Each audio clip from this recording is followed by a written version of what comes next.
अस्सलाम वालेकुम everyone, good evening, सत श्री अकाल और आदाब। हमारे साथ जुड़ चुके हैं आज इम्पोर्टेंट डिबेट के लिए। मैं सबसे पहले परिचय दे दूं, अन्ना दुरानी जी हैं, क्रिमिनल लॉयर।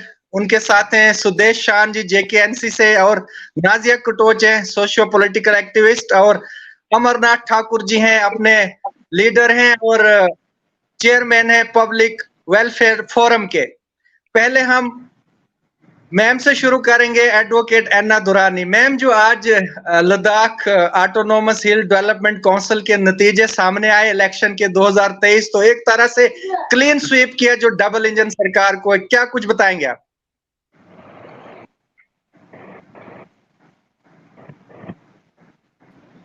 जब झूठ सामने आता है तब लोगों को समझ में आ जाता है। अभी तक सिर्फ डेवलपमेंट की बात हुई है, डेवलपमेंट हुई नहीं है। जब एब्रोगेशन हुआ था आर्टिकल 370 का, उसके बाद इलेक्शन हुए नहीं। 4.5 साल होने को आए हैं, इलेक्शन होना चाहिए था। उसके बाद ये स्टेटमेंट दिया जाता है कि 80% ऑफ द पॉपुलेशन चाहती है कि इलेक्शन ना हो। मुझे लगता है 99% ऑफ द पॉपुलेशन चाहती है कि इन्फ्लेशन ना हो, फिर भी इन्फ्लेशन हो रहा है।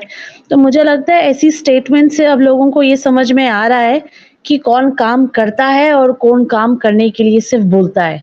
एक होता है ना, जो हमारी अपनी लैंग्वेज में बोला जाता है लॉलीपॉप देना। हमें लॉलीपॉप नहीं चाहिए, हमें काम चाहिए। और इसका एक बहुत छोटा सा एग्जाम्पल है। मैं हमेशा कहती हूँ, I don't belong to any political party. मेरा सिर्फ एक ही पॉइंट ऑफ व्यू रहता है कि काम करना। कौन सा काम? एक कंट्री को आगे बढ़ाने के लिए। और कंट्री की लाइफलाइन क्या होती है? खाना, सड़कें, मेडिकल फैसिलिटीज, एजुकेशन। आप बहुत छोटा सा अगर एग्जाम्पल देखेंगे, अभी सड़कों के नाम पे हर जगह पॉट होल है, और वो पॉट होल इतना ज्यादा डेंजरस होते जा रहे हैं, शायद हो सकता है सरकार को समझ में नहीं आ रहा हो जब तक उनकी अपनी गाड़ी उस पे उछलेगी नहीं। लेकिन हाँ, दीवारों पे यहाँ चित्रकारी बन रही है, पेंट हो रहा है। जिस दीवार पे चित्रकारी बन रही है उसके बिल्कुल सामने रोड पे पॉट होल है। पॉट होल नहीं दिखाई दे रहा है, लेकिन दीवार पे चित्रकारी और पेंट हो रहा है। तो आप ये मुझे बताइए, ये डेवलपमेंट होती है क्या? इसको स्मार्ट कहते हैं? इसको स्मार्ट नहीं कहते। तो ये लोगों को अब समझ में आ रहा है। मैम, डेवलपमेंट किसी भी कंट्री की या स्टेट की, जैसे मैंने पढ़ा है, वो है सबसे पहले हेल्थ मेंटेनेंस, सोशल जस्टिस और बेटर एजुकेशन। एग्जैक्टली। मैंने भी आपको यही बोला, ये हर एक कंट्री की लाइफलाइन है। एजुकेशन तो सबसे इम्पोर्टेंट है, लेकिन यहाँ क्या हो रहा है? एजुकेशन के नाम पे आप बताइए, हमारे जम्मू में कितने प्लानिटेरियम्स हैं, कितने म्यूजियम्स ऑफ नेचुरल हिस्ट्री है। एक छोटा बच्चा, एक होता है विजुअल लर्निंग और एक होता है किताब से पढ़ना। जब बच्चा सामने जाके म्यूजियम में देखेगा, प्लानिटेरियम में जाएगा, यहाँ एक म्यूजियम भी नहीं है फ्रीडम फाइटर्स का, बच्चा जाके क्या समझेगा? हमेशा किताब से पढ़ के बच्चा नहीं पढ़ सकता। विजुअल लर्निंग अगर होगी हमारे कंट्री में, हमारे जम्मू में स्पेशली, तो बच्चे बहुत ज्यादा पढ़ लेंगे। लेकिन यहाँ उसकी जरूरत नहीं है। यहाँ जरूरत है वो रंग बिरंगी तारे ब्रिज के नीचे लगाना, ब्रिज के ऊपर लगाना। कैमराज इंस्टॉल करना नहीं, क्योंकि नीचे पूरा रात को पूरी की पूरी तवी रिवर पूरी काली होती है, कोई लाइट नहीं होती है। वहां कोई भी इलीगल एक्टिविटी हो सकती है। गॉड फॉरबिड कोई भी बॉडी डंप कर दे, कोई भी नारकोटिक्स वहां फेंक के चले जाए, किसी को पता नहीं चलेगा। नीचे प्रॉपर लाइट लगाना, फ्लड लाइट लगाना और कैमरा लगाना, वो इम्पोर्टेंट नहीं है। लेकिन लाल हरी रंग बिरंगी सिर्फ सुंदर दिखना चाहिए। You know, this is called eye catching, brain catching नहीं। They want eye catching. और यहीं से लोगों को समझ में अब आ गया है कि हमें आई कैचिंग भले ही लग जाए, लेकिन अगर ब्रेन कैचिंग नहीं हो तो वो ठीक काम नहीं है, वो गलत हो जाएगा। हार्ट कैचिंग भी है मैम। सर देखिए ना, आप हर जगह लाइटें लगाई हैं, स्ट्रीट लाइट जल नहीं रही है। दिन को स्ट्रीट लाइट जलती है, रात को बंद हो जाती है। अब दिन को जो स्ट्रीट लाइट जल रही है वो सोलर लाइट्स तो है नहीं, वो किसके पैसे से जा रहा है? पब्लिक। एलजी साहब कहते हैं, एग्जैक्टली, एलजी साहब कहते हैं 21,000 करोड़ की हमने बिजली खरीदी है। आप डॉक्यूमेंट सामने लाइए ना, किसने खरीदी, कब खरीदी, किसने प्रपोजल दिया, किसने एक्सेप्टेंस दिया, कौन से साल में हुआ, और कितने यूनिट्स उसमें पब्लिक को गए और कितने यूनिट्स गवर्नमेंट ऑफिसेज में गए। आप वो सामने कीजिए ना खुलासा, वो क्यों नहीं कर रहे हैं? मैम एक खुलासा तो हुआ था, जो हिमगिरी प्रोजेक्ट सा 31 करोड़ का, वो तो खाडो खाड खा चुके हैं ये लोग। Correct, absolutely correct. वो हिमगिरी का जो प्रोजेक्ट है वो सबको पता है कि उसका क्या हुआ है। वो खा गए सामने सामने मैम। कहाँ है ईडी, कहाँ है एसीबी, कहाँ है लॉ एनफोर्सिंग एब्सोल्युटली, एजेंसीज, कहाँ है एब्सोल्युटली, ट्रांसपेरेंसी और एब्सोल्युटली। आप अगर अभी, आप में से कोई भी अगर अभी घर के बाहर निकलेगा, आप खुद ही देख लीजिए, आप उंगलियों पे काउंट कर सकते हैं कितनी चीजें हैं जिसको दुरुस्त करने की जरूरत है, लेकिन वो दुरुस्त नहीं हो रही है। आपको मैं एक बहुत छोटा सा एग्जांपल दूंगी, शायद आपने इसको नहीं सोचा होगा। जितने भी एनिमल्स होते हैं और जितने भी ये यहाँ फार्मर्स हैं या जो वर्कर्स हैं, जो इनके एनिमल ओनर्स हैं, वो अपने एनिमल्स को, पोल्ट्री को, अपने लाइव स्टॉक को बाहर ले जाते हैं सड़क पे। सड़क पे वो डेफेकेट करते हैं। क्या उससे डिजीजेस नहीं होती हैं जब टायर में लग के वो हर जगह स्प्रेड हो रहा है? बिल्कुल होती है मैम। ये जितने भी मिनिस्टर्स हैं, जितने भी आपके एमपीज़ हैं, एमएलएज़ हैं, जितने भी यहाँ मिनिस्टर्स हैं, हर कोई फॉरेन कंट्री घूम के आया है। एटलीस्ट 80% तो घूम के आए होंगे। अच्छा छोड़िए, हम मान लेते हैं कि कोई घूम के नहीं आया। गूगल तो है। आप देखिए कि वहाँ की जो बाहर डेवलप्ड कंट्रीज़ हैं, वो किस तरीके से लाइव स्टॉक का जो डेफिकेशन होता है, उसको किस तरीके से हैंडल करते हैं। यहाँ थोड़ी ना, जैसे आप सड़क पे गए, आपने अपना पैर रखा गोबर पे, टायर देखा गोबर पे, आधी सड़क गोबर पे, उसके बाद आप कहते हैं कि यहाँ लंपी डिजीज हो गई, यहाँ कोरोना हो गया, ये हो गया, वो हो गया। डिजीजेस तभी होगी जब आपका डेफिकेशन सही नहीं रहेगा। आप एक तरीके से, एक तरफ आप कहते हैं कि जो मैनुअल स्कैवेंजिंग है वो खत्म करनी है, और दूसरी तरफ से आप लाइफ स्टॉक को एक रोड पे डेफिकेट करने दे रहे हैं, तो आप अपनी बात को कॉन्ट्रडिक्ट कर रहे हैं। ये मुझे समझ में नहीं आ रही कि ये गवर्नमेंट क्यों इन चीज़ों पे ध्यान नहीं देती है। I think cleanliness is very important, और क्लीनलीनेस के नाम पे अभी जम्मू में बहुत ही खस्ता हालत है। एग्जैक्टली मैम, ये आपने बहुत अच्छा, ये तो एनिमल्स की बात की मैम। यहाँ तो इंसानों की अगर बात की जाए तो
सिग्नल प्रॉब्लम है क्या?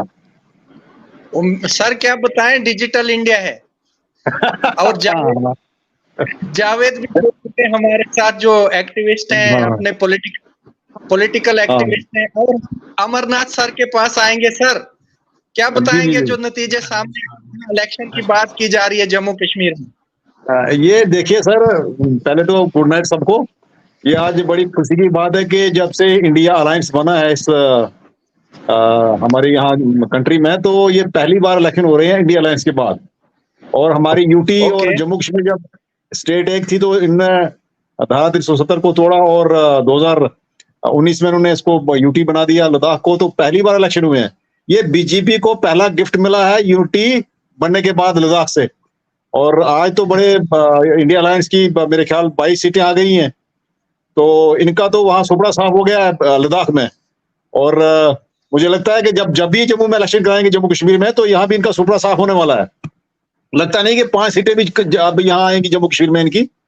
और इसी तरह हिंदुस्तान पे भी, पूरे भारतवर्ष में, पूरे इंडिया में इनका जो है वो सफाया होने वाला है।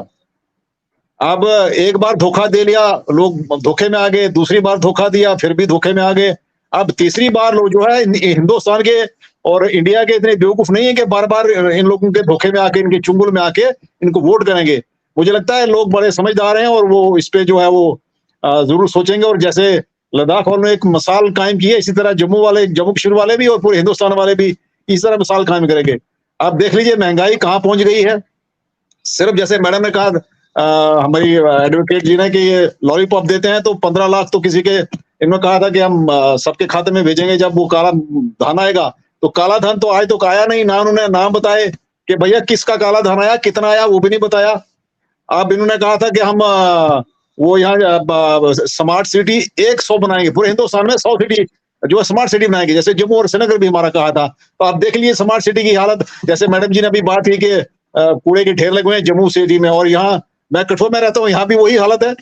तो हर जगह सोसाइटी में भी इन्हें गंदगी फैला दी है। डिवाइड एंड रूल सिर्फ हिंदू मुसलमान करो, बाकी जो हमारे जैसे प्राइस राइज है, एजुकेशन है और हेल्थ है, हमारा बिजली है, पानी है, सड़कें हैं, वो सब उसकी तरफ तो लोगों का ध्यान ही नहीं जाए।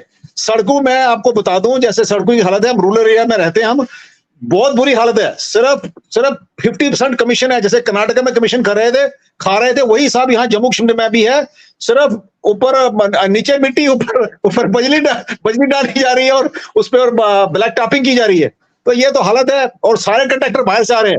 जम्मू कश्मीर में धारा 370 तोड़ने के बाद सबसे बड़ा नुकसान तो जम्मू और कश्मीर वाले के लोगों को हुआ है। ये कहते थे यहाँ के दूध की नदियां बहेंगी जम्मू कश्मीर में और तरक्की की बहार आ जाएगी।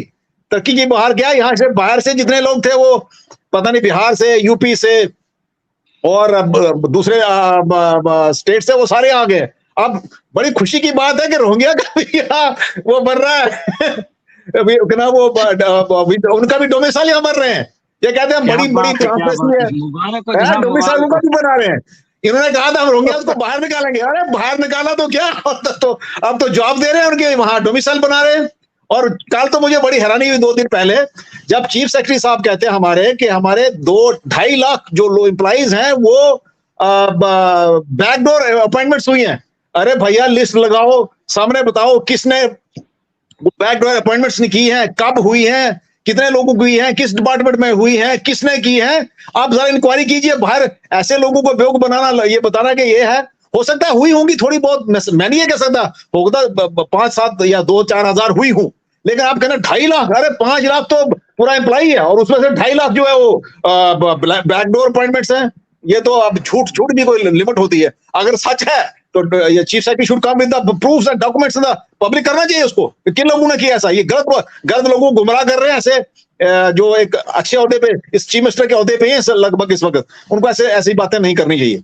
तो हम तो बड़े खुश हैं कि जो आज इलेक्शन जो हुए हैं उसके रिजल्ट जो आए हैं, उम्मीद करते हैं कि आप हिंदुस्तान बदलेगा और ये जो अंधभक्त हैं इनको भी थोड़ी होश आएगी और ये भी थोड़ा जो है वो मोदी के पीछे नहीं भागेंगे। अब ये दूसरे जो अच्छे लोग भी हिंदुस्तान में, तो उनकी तरफ ये ध्यान देंगे और उनको वोट करेंगे। बस इतना ही कहना चाहता हूं। Everything should be in public domain. बहुत अच्छा कहा आपने और बहुत जबरदस्त तरीके से आपने एक्सप्लेन किया। जावेद जी कितनी सीटें हैं? एक बात मैं बताना चाहता हूँ मीडिया के जरिए आप साथ इस कन्वर्सेशन के, पिछले हमारे 2019 से लेकर आज तक 3200 पोस्टें लेक्चरर्स की जम्मू कश्मीर में खाली पड़ी हुई है। 10,000 टीचर्स की खाली पड़ी हैं। लगातार मैंने प्रिंसिपल सेक्रेटरी को 1 साल से लगातार उनको कह रहा हूं इनको जो पोस्टें खाली हुई हैं, हमारे बच्चे जो है नेट स्लेट PhD किए हुए हैं, ओवरेज हो गए हैं, उनकी बर्बादी हो गई है। और जो बच्चे स्कूल में जा रहे हैं रूरल एरियाज में, चाहे वो डोडा हो, चाहे किश्तवाड़ हो, चाहे हमारा ये लोही मलार का एरिया और जो बनी का हो, आप रियासी का हो, जहां भी जितने रूरल है, बिल्कुल तबाही है उनकी। और बड़ी बड़ी बड़ी बड़ी क्रम जदोजहद के बाद सेक्रेटरी से भी बात हुई, चीफ सेक्रेटरी को भी मैंने लिखा, 2 बार लिखा, और फिर डायरेक्टर को भी लिखा। बड़ी कहने लगे हमारे पैसा नहीं है। मैंने कहा 2 नंबर का पैसा तो आपके पास है, कम से कम काला धन लाया है, वो बच्चों की पढ़ाई के लिए खर्च करो। बाद में जाकर उन्हें 25,000 रुपए जो हमारे अभी जो वो कॉन्ट्रेक्चुअल हायर करके 31 मार्च से लगाए हैं, तो उसमें से 1500 लोग अभी ऑर्डर कठुआ में भी हुए हैं, किश्तवाड़ में भी हुए हैं, उधमपुर में भी हुए हैं। तो हमारे जो जीरो होश लोग जो हैं, उनको एजुकेशन की तरफ ज्यादा ध्यान देना चाहिए, हेल्थ सेक्टर की तरफ ज्यादा ध्यान देना चाहिए, बिजली पानी की तरफ, और जो सड़कें हैं उनकी तरफ ज्यादा ध्यान चाहिए, और खुलकर लोगों को सच्चाई जो सामने रखनी चाहिए लोगों के सामने।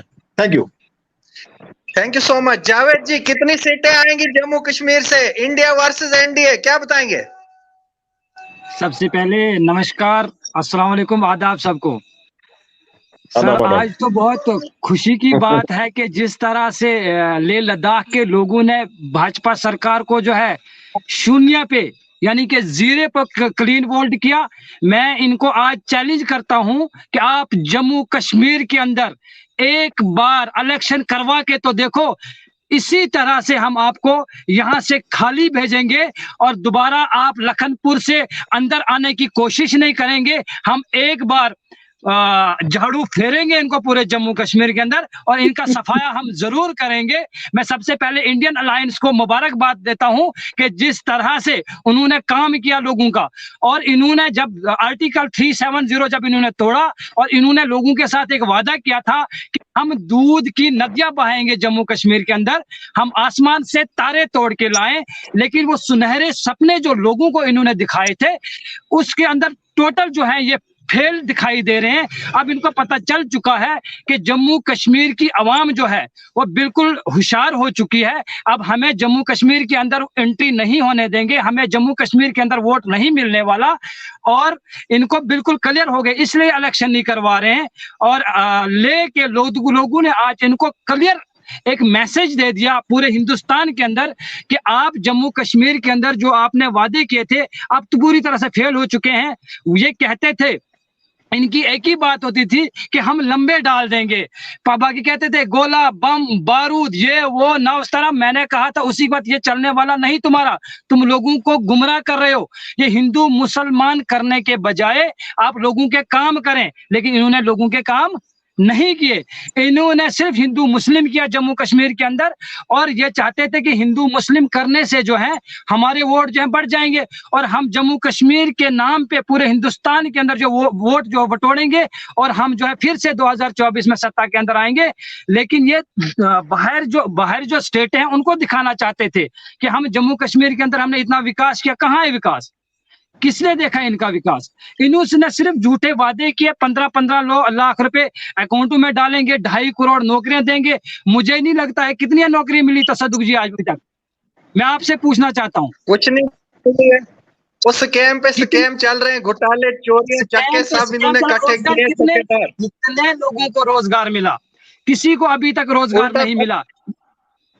पीएमजीएसवाई के रोड ये कहते हैं कि हमने पीएमजीएसवाई के रोड जगह जगह बनाए, पूरे जम्मू कश्मीर के अंदर हमने जो है रोडों के जाल बिछाए। लेकिन आपको पता नहीं है, जहां मैं अपने गांव की बात कर रहा हूं, पंचायत कोटी चंडिहार की, इन्होंने लोगों की जमीनें तो काटी लेकिन लोगों को कंपनसेशन नहीं मिला।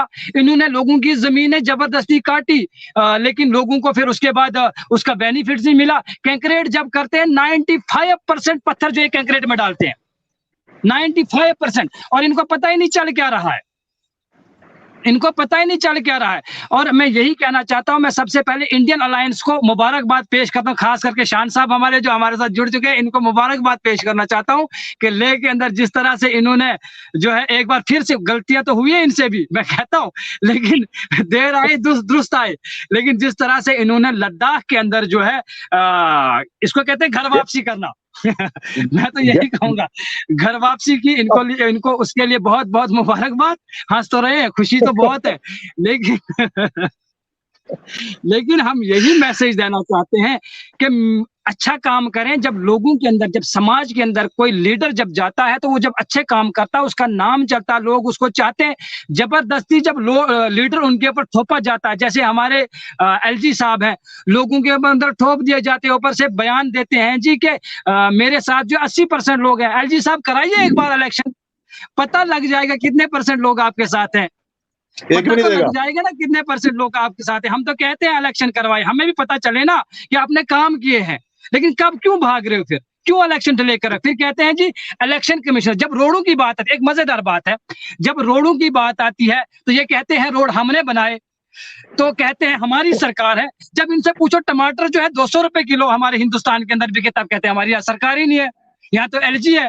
बड़े अफसोस की बात है, जब इनके काम की बात हो तब कहते हैं हमारी सरकार है, जब इनके काम की बात ना हो तब कहते हैं हमारी सरकार ही नहीं है। तब सवाल पूछे तो पूछे किनसे, किसको पूछे हम कि क्या किया किसने? दफा 370 इन्होंने तोड़ा, तब इनकी सरकार थी, अब जब यूटी है तो इनकी सरकार ही नहीं है। अब क्या करें हम, सवाल करें किससे? तो आज जो नहीं हमें यूटी खुशी तो का दिन है।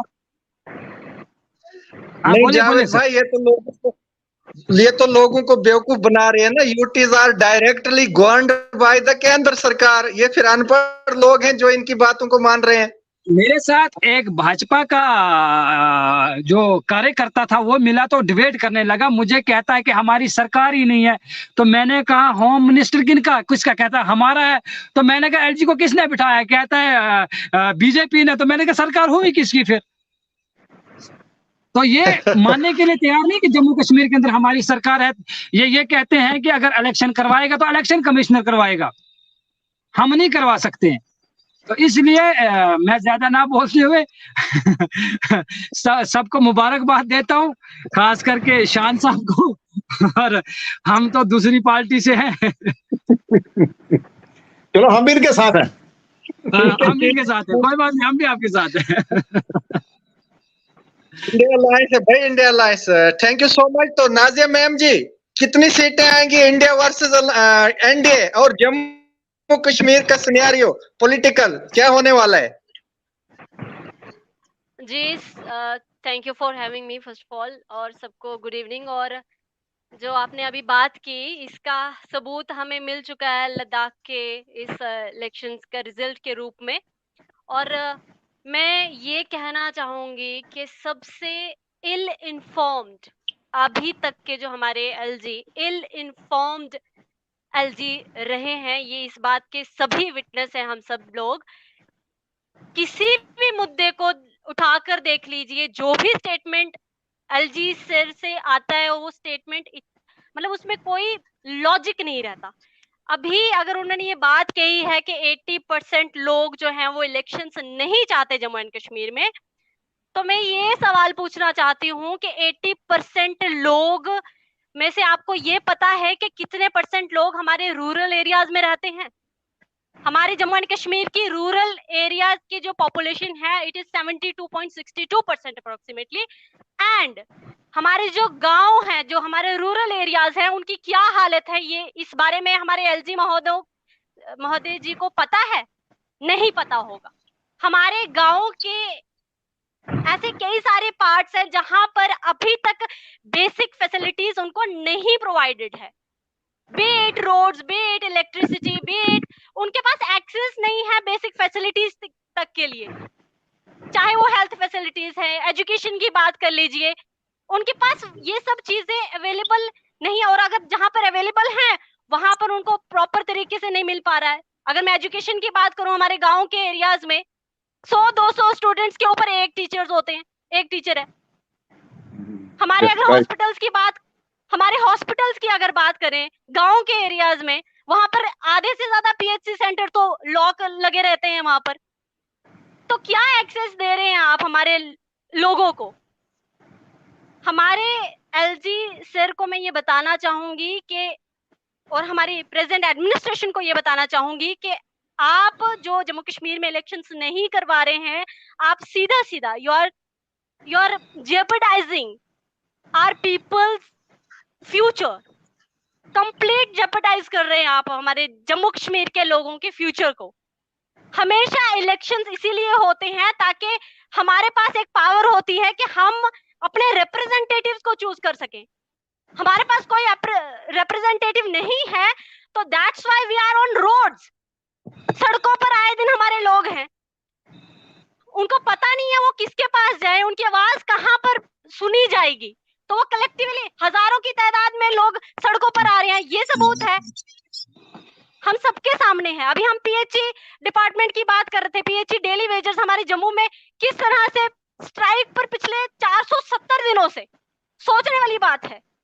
हमारी आंगनवाड़ी वर्कर्स, हमारी आशा वर्कर्स, स्ट्राइक्स, प्रोटेस्ट, यही सब हो रहा है हमारे जम्मू एंड कश्मीर में। तो आप क्या, कौन से 80% लोग जो आपके ऑफिस के अराउंड में रहते हैं उनकी बात कर रहे हैं आप? तो ये बेतुकी चीज है। और इल इन्फॉर्मेशन मैं कहूंगी हमारी एलजी सर की जो भी आज तक की स्टेटमेंट रही हैं। अब इससे पहले जैसे वो आईफोन की बात कर रहे थे कि हमारे जम्मू एंड कश्मीर के लोगों के पास आईफोन्स हैं, तो why are they not capable enough to pay taxes, pay property taxes? So this sort of statement coming from LG, किसी एक रिस्पॉन्सिबल चेयर पर वो बैठने के बाद ऐसे ऐसे स्टेटमेंट्स अपने एरिया के बारे में देते हैं, तो करवा लीजिए ना, दिखा देंगे, सब दिखा देंगे जैसे लद्दाख में दिखा दिया। After the abrogation this is the first elections. And अगर हमारे लद्दाख के लोग हमारे बीजेपी के इस फैसले से बहुत खुश थे कि उन्होंने एब्रोगेट किया आर्टिकल 370, उनको यूटी दे दिया, तो क्यों नहीं उन्होंने पावर में लाया बीजेपी को? क्यों नहीं लाया? ये सबूत है कि किस तरह से लद्दाख के लोग बीजेपी जो गवर्नमेंट है उस पर यकीन नहीं रखते हैं। दैट्स व्हाई इंडियन अलायंस जो है वो वहां पर जीत रहा है ऑलमोस्ट। सो ये इतना कहना चाहूंगी मैं, एक ग्राउंड रियलिटी है वो हम सबको पता है। एक बार इलेक्शंस करवा दें तो 80% लोग कहाँ जा रहे हैं कहाँ नहीं, सब सामने आ जाएगा। Thank you so much. शान साहब कंक्लूड करें। और कंग्रेचुलेशंस, आपके इंडिया अलायंस ने बाजी मारी और ऐसा झपाटा मारा कि क्लीन स्वीप कर दिया और लद्दाख से शुरू किया। पहले तो भट्ट साहब आपका बहुत बहुत शुक्रिया। Welcome sir. ये जो विक्ट्री है ये नेशनल कॉन्फ्रेंस या कोई कांग्रेस की नहीं, ये उन लोगों की विक्ट्री है जो सेकुलर लोग हैं, जो सेकुलरिज्म पे विश्वास रखते हैं। ये उन लोगों की जीत है, ना कि किसी एक दल की। और आज उन लोगों की हार हुई है जो लोग खुद को बहुत बड़े देशभक्त, जिनको हम अंधभक्त कहते हैं, जो अपने आप को बहुत बड़े देशभक्त कहलाते हैं, आज उनकी हार हुई है। ये पूरे जम्मू कश्मीर, ना केवल की लेह लद्दाख और करगिल के लोगों की, ये पूरे जम्मू कश्मीर के लोगों की जीत है। और जो आज उन लोगों ने मुंह तोड़ जवाब दिया है, जो इन फिरका परस्त लोगों को जो मुंह तोड़ जवाब दिया है, आने वाले समय में जम्मू कश्मीर में ना केवल की लखन पार, कन्याकुमारी के पार भारतीय जनता पार्टी आपको दिखेगी। और ये मैं बार बार आपको और आपके यहाँ जितने भी साथी जुड़े हुए हैं, जो भी सेकुलरिज्म पे विश्वास रखते हैं, उन सबको मुबारकबाद देना चाहता हूँ। बाकी रही बात, जैसे हमारी बहन ये एडवोकेट जी, इनका नाम मुझे मालूम नहीं, इन्होंने कहा कि एलजी साहब ने कहा कि एलजी साहब ने स्ट्रीट लाइट वगैरह लगवाई हैं। मैं आपको और सबकी जानकारी के लिए एक बात बता दूं, जम्मू जो म्युनिसिपैलिटी, यहाँ पे जो वार्ड्स हैं 75 वार्ड्स हैं, 75 वार्डों में 52,000 स्ट्रीट लाइट लगवाई गई हैं। आप खुद इसको डिवाइड कीजिए कि एक वार्ड में कितनी हजार स्ट्रीट लाइट लगी होंगी। और एक वार्ड में अगर, मेरा जो मानना है कि ज्यादा 200 से ज्यादा खंबे तो होंगे नहीं, तो 2000 लाइट तो कहीं है, या 1000 लाइट तो, या 1500 लाइट किसी वार्ड में तो लगी नहीं होगी। ये बहुत बड़ा एक घोटाला है। और एलजी साहब का कहना है, एलजी साहब ने कहा है, ये हम लोगों को समझना चाहिए। उन्होंने कह दिया है कि मैं जब जाऊंगा तो मुझे लोग याद करेंगे, कुछ करके जाऊंगा, और कुछ वो कर रहे हैं, वो हमें याद करना चाहिए। और वाकई हम याद रखेंगे, सुनहरे अक्षरों में उनका नाम लिखा जाएगा एलजी साहब का जम्मू कश्मीर में। जनाब बिल्कुल याद तो रख रहे हैं। उन्होंने लोगों को सड़कों के ऊपर घसीटा जनाब, लोग प्रोटेस्ट करने के लिए जाते हैं। वो उनकी और जो स्ट्रीट लाइट इन्होंने लगाई है वो जलती भी नहीं है रात को। जनाब हर इंसान को इनसे तो पहले ये भी पूछा जाए, जो स्ट्रीट लाइट लगवाई है, जो पहले वाली उतारी, वो भी नहीं चलती है। नहीं, वो वाली कहाँ है जो पहले वाली उतारी हुई है? सर जो न्यू प्लॉट में ऐसे भी खंबे हैं, 10-15 खंबे हैं जिसपे स्ट्रीट लाइट का बल्ब भी नहीं है। खंबे लगे हैं, बल्ब नहीं है। बिल्कुल बिल्कुल। बाकी रही वो बात भी हमारे मैंने फेसबुक पे डाला है वह। मैं अपने इलाके बाकी की रही बात कर रहा हूं, हमारे अगर इलाके वहाँ की का पहाड़ियाँ, ट्रांसफार्मर देखेंगे जनाब, तो लकड़ी के पोलों के ऊपर वो ट्रांसफार्मर खड़ा किया हुआ है, और वहाँ तकरीबन जहाँ मैं रहता हूँ मैंने वहाँ खुद से 4 से देखा है। 5 फीट बर्फ गिरती है। मैं अपने इलाके की बात करूं, मैंने ढगर में देखा हुआ है, मैंने दुल्हनगल में, कोटी चंडियार में पेड़ों पे तारे लटकी हुई हैं, और ये डिजिटल इंडिया की बात कर रहे हैं। 3-4 फीट बर्फ गिरती है, जम्मू लेकिन में भी पेड़ों यही के ऊपर हालत है। तारे लटकी हुई है। Very हम true. जम्मू आवाज में भी यही उठाते हैं हालत तो है। वहाँ हिंदू मुस्लिम रंग दिया जाता है। बड़े सारे Yes. मसले हैं, तो या तो एलजी साहब को करेंगे, हम भूलेंगे कैसे? जो हाँ। 2014 पहले से तो मैं जब से जावेद भाई आपसे ये पूछना चाहता हूँ, आप किस पार्टी से, मतलब आप तो सेकुलर हैं, आप सोशल एक्टिविस्ट हैं, कि आप किसी पार्टी के उस बिहार पे यहाँ इस चैनल में जुड़े हुए? Political activist. पॉलिटिकल एक्टिविस्ट कि सोशल? ये झाड़ू झाड़ू बोला था ना। नहीं, चलो झाड़ू वालों को भी मुबारक। ये इंडिया अलायंस है सर, ये इंडिया अलायंस है। जितने भी इंडिया पे वो जीतेगा इंडिया, खेलेगा इंडिया, बढ़ेगा इंडिया, जो भी इंडिया पे जो भी बिलीव करता है तो वो सेकुलर है। और सर अभी लेटेस्ट ध्यान बटाने के लिए बोला गया है कि हम नाम चेंज करके भारत रखेंगे। अच्छा चलिए, 1 सेकंड के लिए मान लिया आपने भारत रखा, करेंसी पे, किताबों में, हर जगह भारत कर दिया, उसके बाद क्या उससे इन्फ्लेशन खत्म हो गई? पहले ये पूछा जाए कि make in India Bharat it is किसने already बनाया? there. इन्हीं का तो था In our make in India. It doesn't matter, ma'am, it doesn't matter. Point is, नाम चेंज करने से क्या फर्क पड़ेगा? शकुंतला चौक को इन्होंने नाम चेंज करके भारत माता चौक रख दी है, उससे क्या फर्क पड़ा? स्ट्रीट लाइट तो आज भी नहीं जल रही, ट्रैफिक लाइट अभी भी नहीं जल रही है, सड़कें अभी भी टूटी पड़ी है, लोग बेरोजगार है, वहाँ एक्सीडेंट्स होते हैं। नाम चेंज करने से क्या होगा? जितनी भी एडमिनिस्ट्रेशन है बाहर की है, यहाँ के सिर्फ हमारे ध्यान यहाँ के भटकाना। लोकल कोई केस ऑफिसर या कोई आईएएस ऑफिसर किसी पोस्ट के लिए कोई यहाँ पे वो उस काबिल नहीं है कि वो डायरेक्टर या किसी डिपार्टमेंट का कमिश्नर सेक्रेटरी बना जाए। यूपी वाले लाके भैया नहीं चाहिए हमें, यूपी वाले लाए और बिठाए यहाँ पे। अभी ऐसी हालत हो गई है सड़कों पे, आज ही मैंने एक वीडियो बनाया है, आके मांग रहे हैं कि 2 किलो आटा दे दे, 10 किलो चावल दे दो, ये दे दो, वो दे दो। भाई क्यों दूं? मैंने पूछा आपका आधार कार्ड कहाँ है? कहते आधार कार्ड नहीं है। अब मुझे क्या पता वो कहाँ से आए हैं? अनडॉक्यूमेंटेड पीपल है, किसका क्या मेंटालिटी है, कौन क्या मकसद से आया है, मुझे थोड़ी ना पता है। नेशनल कॉन्फ्रेंस का इतिहास रहा है 1996 से लेके 2002 तक। कायदा सानी डॉक्टर फारूक अब्दुल्ला साहब की जब सरकार बनी, जब उन्होंने जम्मू कश्मीर की कमान संभाली, जब वो जम्मू कश्मीर के चीफ मिनिस्टर बने, तो पूरे जम्मू कश्मीर में 1,36,000 नौजवानों को रोजगार मिला।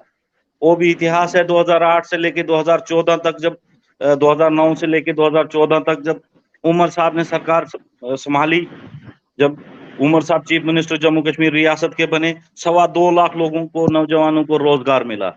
और आने वाले टाइम पे जब भी असेंबली इलेक्शन होगा, बीजेपी भाजपा तो इलेक्शन कभी करवाएगी नहीं, जब भी इलेक्शन होगा, ये नेशनल कॉन्फ्रेंस का वादा है, जब भी नेशनल कॉन्फ्रेंस की हुकूमत आएगी, कम से कम 3 लाख लोगों को रोजगार जम्मू कश्मीर के नौजवानों को मिलेगा। ये आपके चैनल के माध्यम से मैं जितने भी नौजवान साथी देख रहे होंगे या आने वाले टाइम देखेंगे, उन सबसे ये कहना चाहता हूँ कि देखिए, लेह लद्दाख करगिल हिल डेवलपमेंट काउंसिल का जो ऑटोनॉमस काउंसिल का जो इलेक्शन हुआ, उसमें आज बीजेपी को ऑल आउट किया गया है। जैसे आज जो क्रिकेट मैच में भी ऑस्ट्रेलिया 200 क्रॉस नहीं हुई, वही हाल इनका भी हुआ है। और अब की बार लखनपुर में ये कन्याकुमारी के पार इनका ये हाल होना है। बाकी इनकी एक नचनिया है रविंदर रैना जी, उनको इन्होंने नचनिया बना के रखा है, उसको नचा रहे हैं पूरे जम्मू कश्मीर में।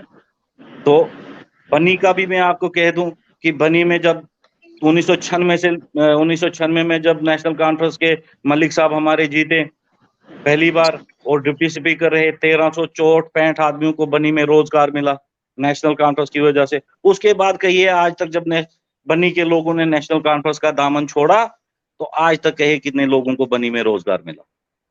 और जो ये रोड़े हैं, ये अगर ये तो बात सही है कि पब्लिक सर्विस गारंटी एक्ट और जो आरटीआई एक्ट था वो उमर साहब ने लाया था, क्योंकि ट्रांसपेरेंसी और अकाउंटेबिलिटी को लेकर, ना कि करप्शन को लेकर लाया था। ये तो बात जी सही जी। है, क्योंकि जो ये सच है ये सच है। जितनी भी आप आज रोडें देख रहे हैं, चाहे वो लोही मलार की हो, चाहे हायर सेकेंडरी हो, चाहे डिग्री कॉलेज हो, चाहे तहसील हो, चाहे लोही मलार हो, चाहे डुगेन हो, चाहे बलाक हो, चाहे डुगन हो, चाहे बनी हो, ये सब नेशनल कॉन्फ्रेंस की देन है। और मैं सबसे आपके माध्यम से जितने भी लोग, चाहे किसी भी पार्टी, सेकुलर जितने भी लोग हैं, कम्युनल की हमारे पास कोई जगह नहीं है। हम कम्युनल नहीं है, ना हमें कम्युनल लोग चाहिए, हमें सेकुलर लोग चाहिए, जो सेकुलर, जो लोगों के लिए काम करें, जो लोगों के साथ, गरीबों के काम करें, जो गरीबों के साथ चले, हमें वो लोग चाहिए। और हम उनका वेलकम करते हैं, वो आए, नेशनल कॉन्फ्रेंस का दामन थामे। आने वाले टाइम में नेशनल कॉन्फ्रेंस की हुकूमत होगी। आज जैसे आपने लेह लद्दाख में देखा, एक बहुत बड़ी विक्ट्री है नेशनल कॉन्फ्रेंस की आ रहा है इंडिया अलायंस का। कांग्रेस 8-19 सीटें, जहां पे बीजेपी बड़े बड़े दावे बोल रही थी, 370 को बेच रही है, अभी भी पूरे हिंदुस्तान में बेच रही है, और यहाँ पे भी बेच रही थी कि हाँ जी हमने बड़े बड़े दावे बोल रही थी कि हमने 370 हटाया। आज वही लेह लद्दाख करगिल के लोग दावा बोलते हैं कि हमें स्टेटहुड वापस, हमें स्टेटहुड नए से बनाया जाए, हम यूटी में नहीं रहना चाहते, हमें स्टेट दे दो, लेह लद्दाख करगिल को स्टेट दे दो। और हमारी जो विरासत थी, जो हमारे, हम तो जागीरदार थे, हम जम्मू कश्मीर के। जब हिंदुस्तान 1947 में अंग्रेजों का गुलाम था, 1947 से पहले तो जम्मू कश्मीर एक खुद मुख्तियार मुल्क था, महाराजा का। हम उस वक्त भी गुलाम नहीं थे, और आज हम लोग गुलामी की जिंदगी जी रहे हैं। 2019 से लेके आज 2023 और 24 आने वाला है, हम गुलाम हैं। अरे इतना तो अंग्रेजों ने भी नहीं सताया था। अंग्रेजों का बदला गुजरात वाले, यूपी बिहार वाले, अंग्रेजों का बदला हम जम्मू कश्मीर वालों से ले रहे हैं। अरे जाके उनसे लीजिए ना, उनको तो आप बड़े प्यार से गले से लगा रहे हैं। मेरे ख्याल में लाइट चली गई। हाँ, तो मैम कंक्लूड कीजिएगा कि आने वाला इलेक्शन जो है जम्मू कश्मीर में लोगों को क्या करना चाहिए, कैसे आत्मनिर्भर बनना है। इन्होंने तो लंबा अल्टीमेटम दे दिया 247 तक, उससे पहले हम कैसे अपनी लाइफ जिए, और जो बेरोजगार यूथ हैं उनको क्या करना चाहिए अपनी लाइफ को सस्टेन करने के लिए, क्योंकि इन्होंने तो कुछ देना नहीं है, बस ये मिजरेबल लाइफ जीने पे मजबूर कर रहे हैं।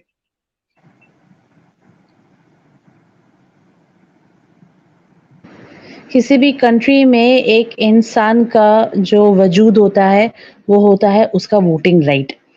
तो वोटिंग राइट को जब वो सही से इस्तेमाल करेगा, सही गवर्नमेंट आएगी और उसके लिए काम करेगी। अगर आज भी इंसान कम्युनल होके, जैसे शान सर ने बोला था, हमें कम्युनलिज्म नहीं चाहिए। हमें चाहिए रोटी, कपड़ा, मकान, मेडिकल फैसिलिटी, किताबें। जब इंसान पढ़ेगा वो आगे बढ़ेगा। हमें वो लोग नहीं चाहिए जो कहते हैं बेटी बचाओ बेटी पढ़ाओ, लेकिन जब 33% बिल को आपको एक्ट बनाना है तो president of India is not in the parliament. ये हिपोक्रेसी नहीं चाहिए। अगर आप मानते हैं बेटी बचाओ बेटी पढ़ाओ में, तो आपको उस पे पूरी तरीके से काम करना पड़ेगा। अगर आपको पार्लियामेंट में बुलाना है तो आप एक्ट्रेसेस को नहीं बुलाएंगे, आप उनको बुलाएंगे जो पढ़े लिखे होंगे, जो गांव के लोग होंगे। आप उनको पार्लियामेंट दिखाइए ताकि उनको पता चले कि उनकी कंट्री में उनकी भी सुनवाई है, उनका भी नजरिया मायने रखता है, एक्ट्रेसेस को नहीं। एग्जैक्टली मैम, बहुत अच्छा। नाज़िम मैम क्या बताएंगे? यूथ के लिए परेशान है, सुसाइडल रेट्स बढ़ गए, क्राइम्स बढ़ गए, और जो मैम ने कहा था अभी कि कुछ लोग अनआइडेंटिफाइड लोग आ चुके हैं, कोई 25 लाख वोटर्स की लिस्ट में शामिल तो नहीं है ये लोग, क्या बताएंगे? देखिए बिल्कुल सही बात है, यूथ इस टाइम से भटका हुआ है। इस टाइम पर अभी जहाँ पर भी देखो हमारा यूथ मोस्टली इंडल्ज है ऐसे क्रिमिनल एक्टिविटीज में, या अगर हम नार्कोटिक्स की भी बात की जाए तो बहुत सारे ऐसे यूथ इसमें इंडल्ज है फुल्ली तौर पर। और कहाँ पेरेंट्स से चूक हो रही है, कहाँ डिपार्टमेंट से चूक हो रही है, और कहाँ हमारे जो एडमिनिस्ट्रेशन है इनको फ्री एक्सेस दे रही है इन सब चीजों के लिए। मतलब उनको अवेलेबल मिल रहा है ना ये सब चीजें, तभी वो इस सब चीजों में पड़ रहे हैं। अदरवाइज तो अगर उनके पास अवेलेबिलिटी नहीं होती, अगर ड्रग्स उनके पास अवेलेबल नहीं होता, ये वाइन शॉप्स जगह जगह पर ओपन ना होती, ये सब अल्कोहल उनके पास अवेलेबल ना हो, तो वो इस सब चीजों में नहीं पड़ेंगे। हमारा युवा आज इतना मतलब उनको समझ में नहीं आ रहा है कि उनको करना क्या है, वो अपने कैलिबर को ही आइडेंटिफाई नहीं कर पा रहे हैं। हमारे यूथ के पास इतना कैलिबर, इतना पोटेंशियल है, भर भर के पड़ा है। हर किसी स्टूडेंट की अगर बात कर ली जाए, वो स्पोर्ट्स में एक्सेल कर सकता है, एकेडमिक्स में एक्सेल कर सकता है, पर वो तभी कर सकता है जब प्रॉपर चैनलाइजेशन हो, जब वो खुद भी आइडेंटिफाई कर पाए कि वो किस चीज में काबिल है। तो ये सब चीजें जो उनके सराउंडिंग में हो रही हैं, एक तो पहले उनकी सुनवाई नहीं होती। अगर जो एग्जाम्स की अगर बात कर ली जाए, जो हमारे JKSSB एग्जाम्स है, कॉम्पिटिटिव एग्जाम्स है, वहां पर स्कैम्स होते हैं। कुछ हमारे बच्चे, कुछ हमारे जो एस्पिरेंट्स हैं, वो डिप्रेशन में आ जाते हैं, बिकॉज उनकी लास्ट होप जो होती है वो इसी में रह जाती है। हम ये सब जानते हैं कि हमारा Jammu and Kashmir highly dependent है पब्लिक सेक्टर पर, तो मोस्टली वो इन्हीं सब चीजों में जाता है। कॉम्पिटिटिव एग्जाम्स क्रैक करके उनको एक जॉब सिक्योरिटी मिल जाएगी एंड ऑल ऑफ दैट। पर जब ये स्कैम्स उभर के सामने आते हैं तो हमारे यूथ का जो मोरल है वो डाउन हो जाता है। हमारा यूथ कुछ करने के काबिल नहीं बचता है, बिकॉज वो इतना एक पुशबैक, एक सेटबैक उसको मिल जाता है कि वो चाह कर भी कुछ अच्छा नहीं कर पाता। तो हमारे युवाओं को एक अच्छा प्लेटफॉर्म और उनकी जो सुनवाई है वो हो। अगर हमारे स्कूल एजुकेशन की अगर मैं बात करूं, तो हमारे स्कूल एजुकेशन, जो हमारे एजुकेशन सिस्टम है, वो इतना पुअर है कि हमारा सिर्फ एकेडमिक्स पे ध्यान रहता है कभी कभी, और कहीं कहीं हमारे रूरल एरियाज की अगर बात करूं, गांव के स्कूल्स में तो एकेडमिक्स पर भी फोकस नहीं है। तो कहाँ से बच्चा एक्सेल करेगा, कहाँ से हमारा यूथ जो है शाइन करेगा, कहाँ से वो कंट्रीब्यूट कर पाएगा हमारे देश के लिए।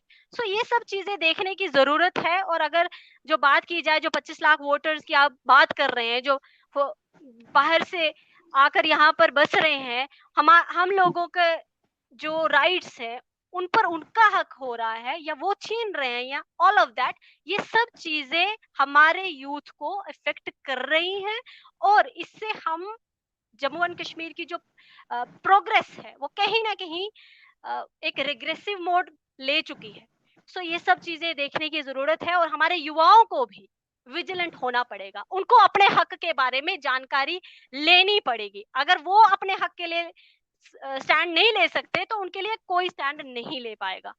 सो युवाओं से ये गुजारिश है कि वो अपने सही गलत का फैसला लेने की कोशिश तो करें एटलीस्ट, और उनके सराउंडिंग में क्या हो रहा है, क्या नहीं हो रहा, इन सब के बारे में अवेयर होना बहुत जरूरी है। प्रॉब्लम है ये आइडेंटिफाई करना बहुत जरूरी है पहले तो। So thank you.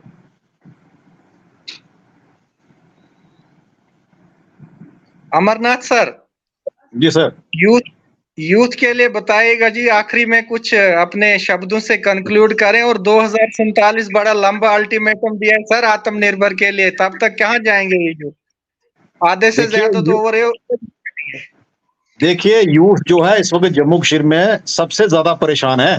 जैसे मैडम ने बात की कि ड्रग्स में इन्वॉल्व हो रहा है, उनके लिए शराब की दुकानें खोल दी हैं, शराब पियो और मोदी मोदी करते रहो, सब रोजगार मिल जाएगा।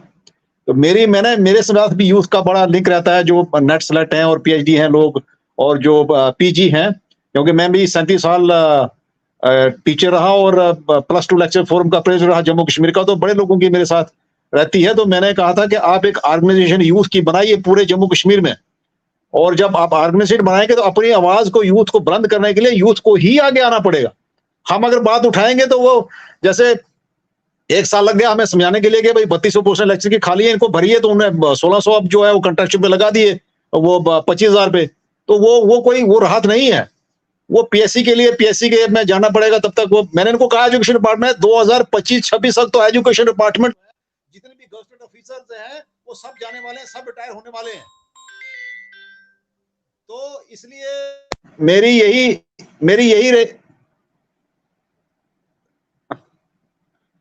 यही गुजारिश है यूथ से कि आप सब जो लोग हैं अपने डिस्ट्रिक्ट लेवल पे, तहसील लेवल पे, जोनल लेवल पे आप अपनी बॉडीज बनाइए और यूथ का जो है वो कम 30% वोट है, तो उनको जो है वो अपनी आरक्षण बना के गवर्नमेंट के साथ लड़ने के लिए अपने हक को उनका लड़ना पड़ेगा। हमें हम पूरा साथ उनको देंगे यूथ का।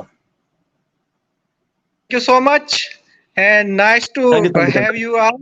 And, Anna Durrani ma'am, thank you concluding words please, few words. Sir. Concluding यही है कि दिखावे पे ना जाइए, अपनी अकल लड़ाइए। This is the ultimate line for Jammu people कि हमें अब दिखावे पे नहीं जाना है। हमें रोड चाहिए, हमें एजुकेशन चाहिए, हमें स्कूल चाहिए, हमें म्यूजियम्स चाहिए, हमें फैसिलिटीज चाहिए, हमें मोबाइल क्लिनिक्स चाहिए, हमें आश्वासन नहीं चाहिए, हमें पेंटेड वॉल्स नहीं चाहिए। एसएमजीएस के बाहर वॉल पेंट हो रही है, वॉल पे चित्रकारी बन रही है, लेकिन प्रेग्नेंट लेडीज के बैठने के लिए एक बेंच नहीं है, वाटर कूलर नहीं है। रात को अंधेरी नगरी है, अंधेरी नगरी चौपट राजा है, अंधेरी नगरी है, स्ट्रीट लाइट्स काम नहीं करती क्योंकि स्ट्रीट लाइट्स दिन को काम करती है, और उसका पैसा कहाँ से आता है? पब्लिक के टैक्सेस से आता है। उसके बाद एलजी महोदय कहते हैं कि जो गरीब है उसका माफ हो जाएगा बिल। तो गवर्नमेंट ऑफिसर्स गरीब है ना, क्योंकि उनके बिल तो भरे ही नहीं जा रहे हैं। कितने मिनिस्टर्स हैं जिनके इलेक्ट्रिसिटी बिल अभी तक नहीं भरे हैं, लेकिन उनकी इलेक्ट्रिसिटी कटती नहीं है। एक आम आदमी जिसके घर में सिर्फ 2 बल्ब है, 3 फैन है, उसका 51 लाख का ये आ रहा है। 51 लाख अंबानी के 1 महीने के घर का भी नहीं आ रहा है इलेक्ट्रिसिटी बिल।